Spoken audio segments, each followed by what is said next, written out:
everyone, and welcome to Pursue the Pull, the podcast that is geared towards helping people who are looking for a career change and for those who want to pursue their dreams and start their own business and also work for themselves. Now, how do we differ from any other influential podcasts out there? Well, what we do is we interview people from a range of different industries. So if you want to set up your own restaurant, or you want to start your own marketing agency or floristry, or set up your own gym, whatever it is, we have someone specifically from that industry to tell you where and how to start, the highs and the lows, and most importantly, the truth. I am your host, Stacey Bevan, and we are one group, one community, and we have all of the answers. So today I have an amazing guest that I'm going to interview. It's the one and only Justin Haber. Now, most of you know Justin from his career as a professional international footballer. But in addition to this, he's also a business owner running 2 successful restaurants in Malta. So this interview is going to be very dynamic and interesting. So without further ado, let's get started.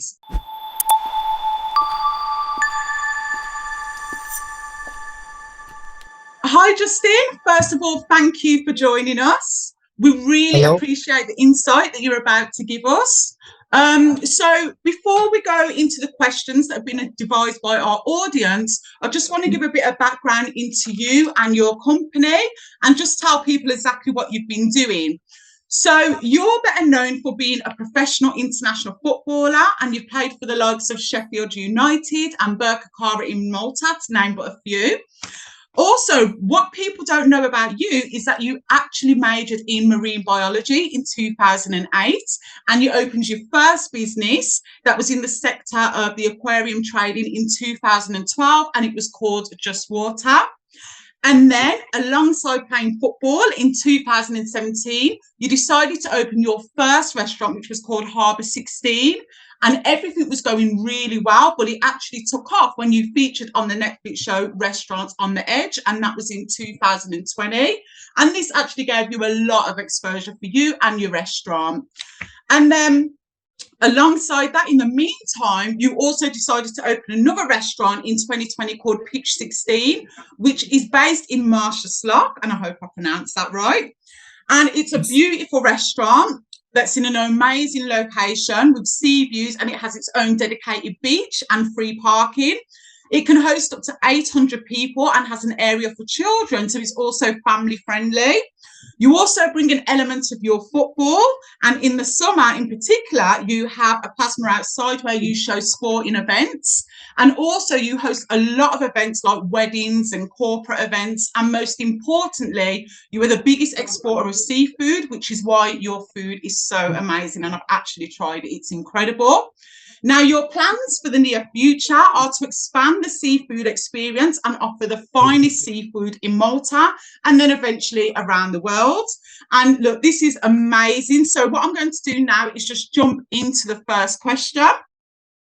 So I just want to know a bit about your background, and basically you have been playing football, but what I want to know is, how did you transition into this sector? Where did it come from? How did it start? So, first of all, hello, and thank you for inviting me on your show. Basically, I started my adventures in football. I had a bit of courage, and I left Malta, that it's a beautiful place to live, to go overseas. Thanks to that, I got the experience, and I got the, I saw a lot of things in my eyes, like different cuisines. I also speak 5 languages.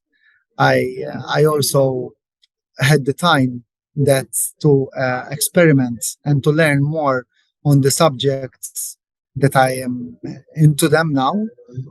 As I told you earlier, when I was young, I always wanted to play football, and for Maltese player to make it into professional football is not so easy. And I managed that, and with my experience of football, I don't know if you're aware about football, how it works. In football, you train like 2 or 3 hours a day, and then there's the big match in the weekend. So apart of these hours, you have a lot of time for yourself to take care of yourself, to eat well, to rest. So you're always 100%. Some players used to spend it maybe playing on PlayStation or doing late nights. I was more concerned on doing some studies that I couldn't do them in Malta. And I also experienced working like at school, but it's working. How can I say, to get experience on the, because it's not just studying. You have to make the practice. So I used to, especially when I was in England, I used to write emails to the public aquarium of Hull, to Cheshire, the Blue Planet. Also in Birmingham, they had a public aquarium, and I used to offer my services for free, just to learn with the curator about aquariums and fish and all sorts of things. It went well. I also did that when I used to live in France, close to Paris. And I also spent some days in Cornwall. That's where I started finding out about lobsters, how they catch them. I made friends with fishermen and stuff like that. Now, on the other hand,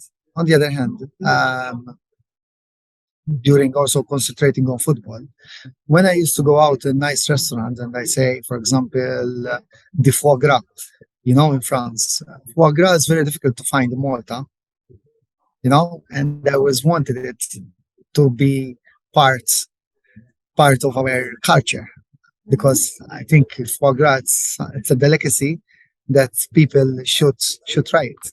The same of like botarga, or the same of lobsters. And these are little things that in my boat restaurants, I am trying to offer them to our customers. However, it wasn't a nice and pleasant adventure, especially to start off with. Main reasons is that, unfortunately, you can't be a businessman, a good businessman, and a good guy. You can't, either or. No, it's a fact. Okay. And the thing about it is that how can I explain to you? When I started my restaurant, and I'm not a good chef. I don't know how to cook, so you need good chefs. Then if you make an interview, they can sell ice to the Eskimos. However, when it comes to work like in the kitchen, a lot of people in the kitchen, they are not so normal. They but because of the tension, they have a special temper, special habits, and special, I don't know, style of life. So it's not so easy. And then when they can cheat you quite easy, so if you're not be careful, you get hurt. Technically, what we did is I started off with the bad foot, working with Sicilians. That it wasn't a present experience. Plus, the restaurant was very, very expensive. When I came on my foot and I was happy working with my team, I decided to open a second restaurant. Just to give you an idea, Haber16, that is on Netflix, on Restaurants on the Edge, season 1, episode 1. We had more than 8 million views. The second most view was Mauritius of 2 million views. Yeah, everything came along, and I had a really good team. I earned some money from football, plus the restaurant was capable to raise some cash, and I had an opportunity to buy the lease of this restaurant, Pitch 16. Now, Haber16 have a capacity of 70 to 80 people. Okay. Now Pitch can host 800 people. So imagine that. So it's like talking like 10 times more capacity. Of course, the kitchen is bigger, more staff, more everything, and we can even host weddings. We can host beach parties and events. Now the thing about it is this: that when I opened it, because it was had a lot of things to be fixed. So when I signed the contract, I did 3 months just spending money to make it look nice. And 1 week after the priest baptized it, Corona started. Yeah. So yeah, it was a big boom. And even restaurants on the edge was showing. So that make it two big restaurants getting the best exposure, and how can I say, not benefiting because the restaurants are made for people, and the airports are closed. The government told us to close it, to close the airports and everything, and close the restaurants. So it was quite hard. Yeah. However, the government helped us a bit, but wasn't enough. So because I was happy with the team, I kept everybody. Yeah. So I was on zero income and getting all those wages, rent, and everything besides it. So it was quite a very big, hard situation. After that, the first summer we were okay. We worked from middle June till September, but then the government made us close again because of the high numbers of cases. So yeah, I have this place now for 3 years, two of which were with Corona. So eventually now I'm hoping to look forward, not look at the past, and start making this place successful also. Good.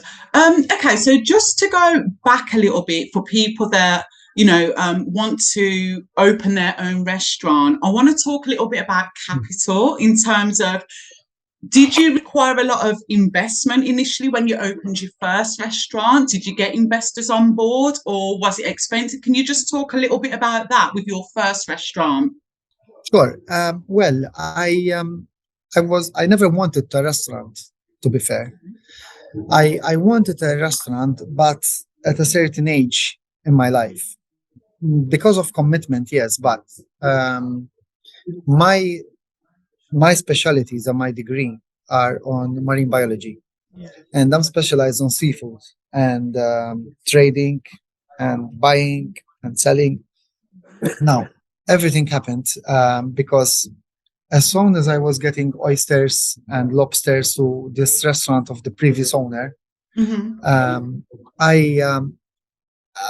he had like a bill with me, which he then decided to close down.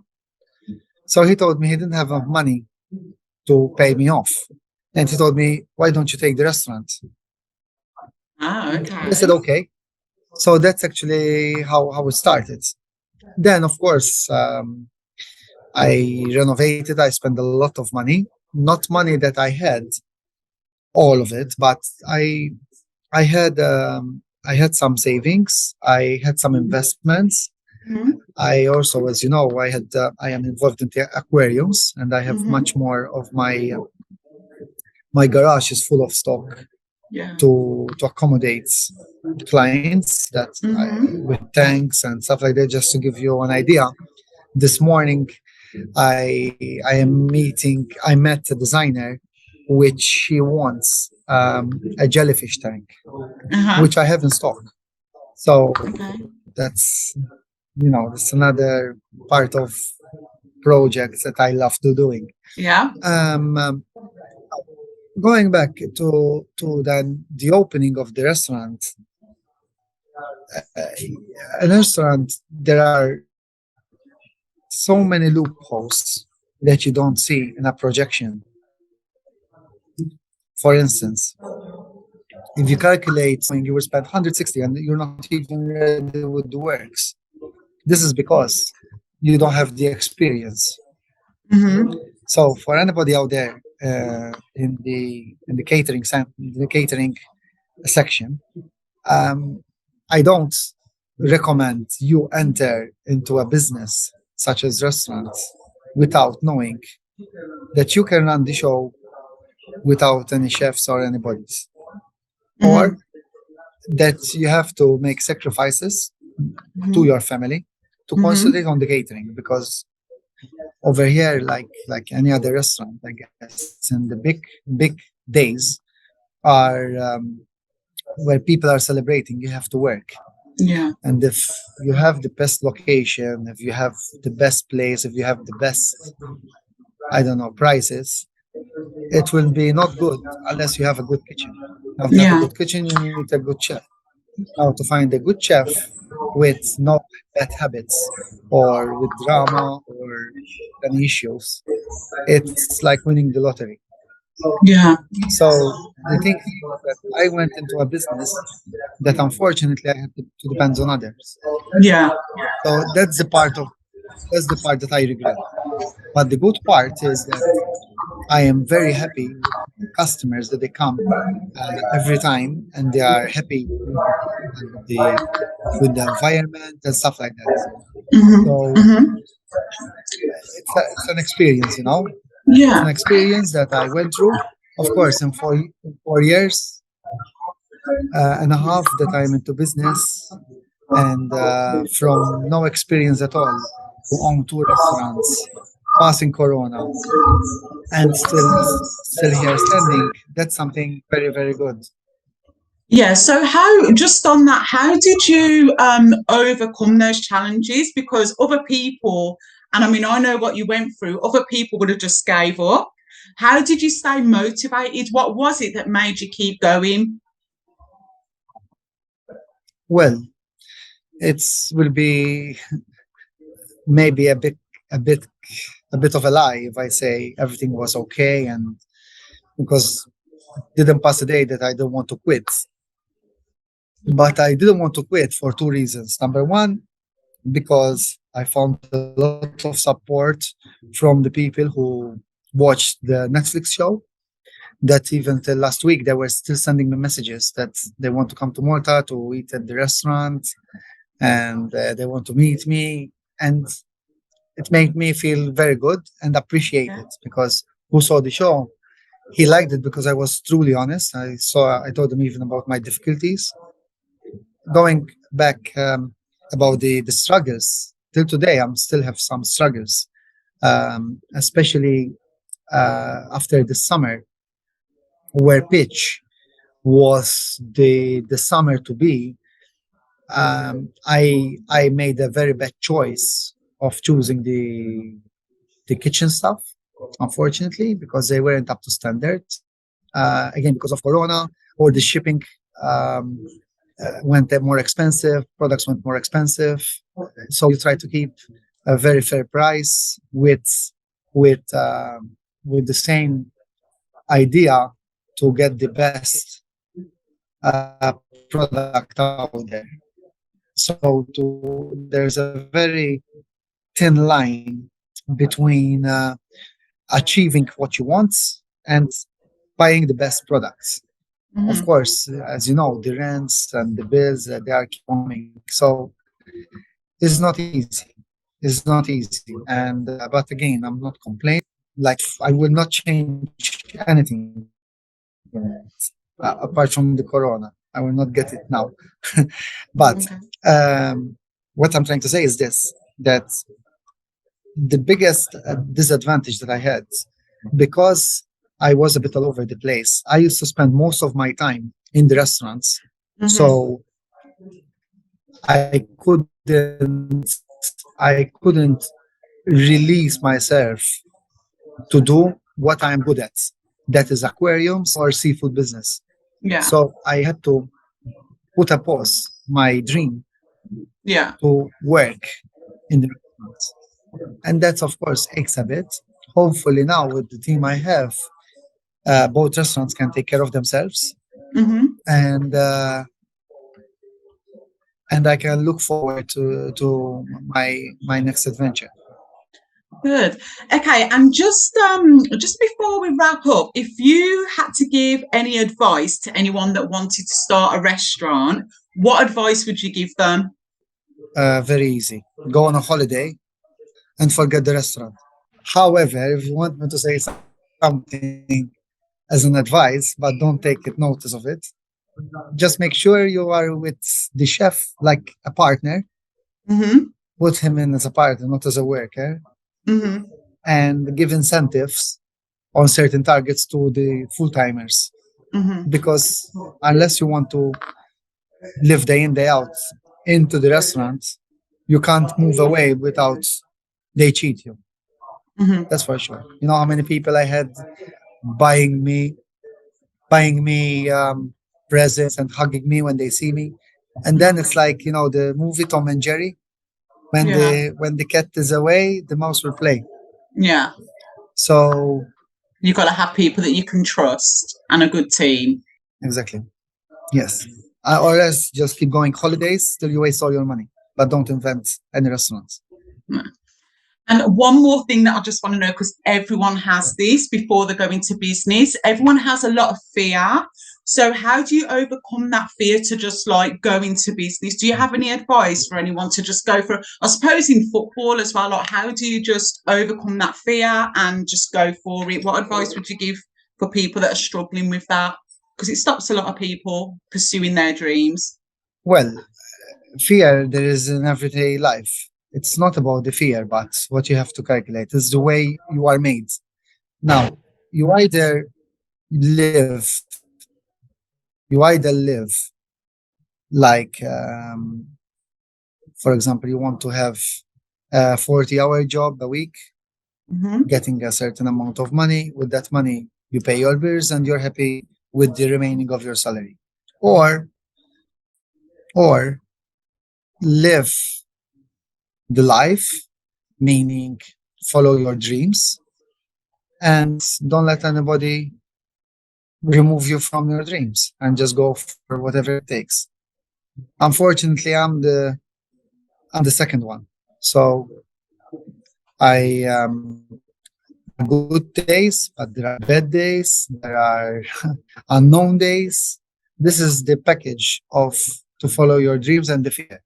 On the other one, that you can go to work and, you know, there's some challenges, but nothing out of this world. Yeah. So that's how to overcome the fear. Okay. Well, thank you. You have been amazing, and I'm sure everyone's going to love this podcast. So thank you for your time. I know you're a busy man, so I really appreciate you coming on and giving us all that insight and being vulnerable as well and honest. So thank you. Thank you.